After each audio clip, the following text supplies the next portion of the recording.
when you're trying to tell an 18-year-old this too shall pass. Oh, yeah. No, it's so hard. It does not. And sometimes you're not even trying to get them to the end of the day. You're trying to get them through the next 5 minutes. Yeah. Right. And so as we were talking about, right, the safety, the structure, and then the support, which is what you're talking about, that third category of free safe instruction support. What does that support look like?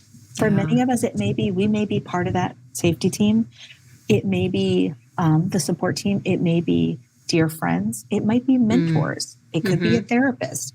Whatever the child needs in that support, put that together. And I highly recommend, if you do not have a crisis plan with your child, or you have not created a crisis plan with your child, if your child has suffered trauma or mental health of any kind, I recommend when your child is in a sort of our Weller states, not in deep depression. This is not a time you guys do it when you're sitting there trying to get them through the next 5 minutes. This is not have that conversation. That's a good point. Is to be had on a happy day. Okay. If you're not familiar with what a crisis plan is, it is a plan that you can look them up online. There's lots of one-page plans, but it's, if I were sad, I'm down, I'm in this place, what is my action plan to get me out of it? We are giving them tools. It may be creating, number one, they may need to have the crisis or suicide hotline number programmed into their phone. Now, President Trump in October of 2019, I believe, or was it 2020?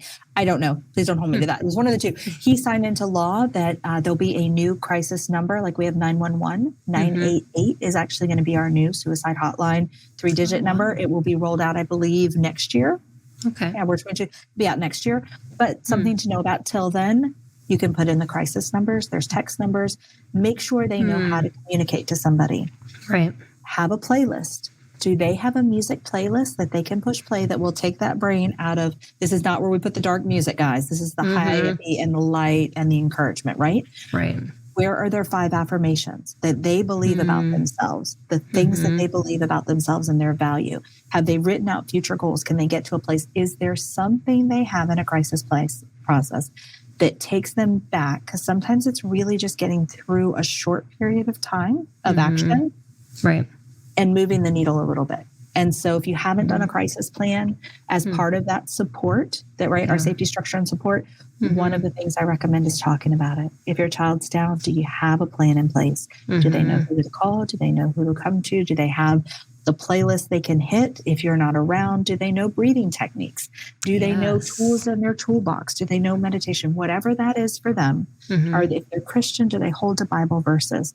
Where are they that you can meet them to help move that needle? Because they need it when you're not there. You will not always be there. Yes, right? Exactly. Something can trigger a child that they don't even always remember. It can be a smell. For a long time, there was a smell for my son, the smell of cigarettes. We don't smoke in our house, but one of the kids who had really horribly abused him, that was something that that smell would trigger him. And I didn't know for a long time. But we'd be out and it would almost take him like right back. And so sometimes through intense PTSD, sometimes you have to remember there can be smells, there can be conversations, there could be something that takes you to a flashback. And they need to know when you're not there, how do I move forward in this? Right. Yeah.